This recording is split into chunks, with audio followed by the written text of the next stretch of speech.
સુરત કે જ્યાં હેલ્મેટ પહેર્યા વગર 2 વાર ઝડપાયા તો લાયસન્સ કરાશે રદ। 15 ફેબ્રુઆરીએ સુરત પોલીસે હેલ્મેટ વિરુદ્ધ ડ્રાઈવ શરૂ કરી છે।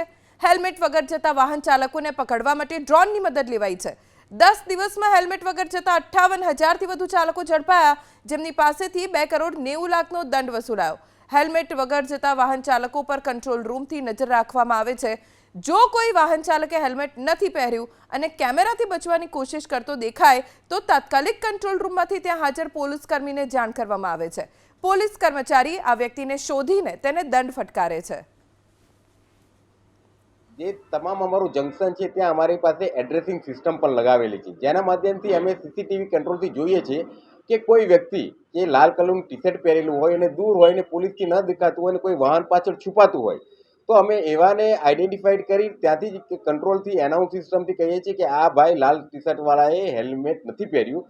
તે એવા વ્યક્તિને આઈડેન્ટિફાઈડ કરી અને એને બહાર શોધી અને લાવીએ છીએ અને એને કહીએ છીએ કે તમે હેલ્મેટ પહેરો અને એવા વ્યક્તિને આઈડેન્ટિફાઈને ઈ ચલણ આપવામાં આવે છે। અમારો ઉદ્દેશ એ છે કે ઓછામાં ઓછા અકસ્માત થાય અને જે સામાન્ય રીતે બાઇક પર ચલાવવાથી કોઈ પડી જાય અથવા તો એક્સિડન્ટ થાય અને ગંભીર ઈજાઓ થાય છે, પ્રાણઘાતક અકસ્માતો થાય છે, એ ઘટે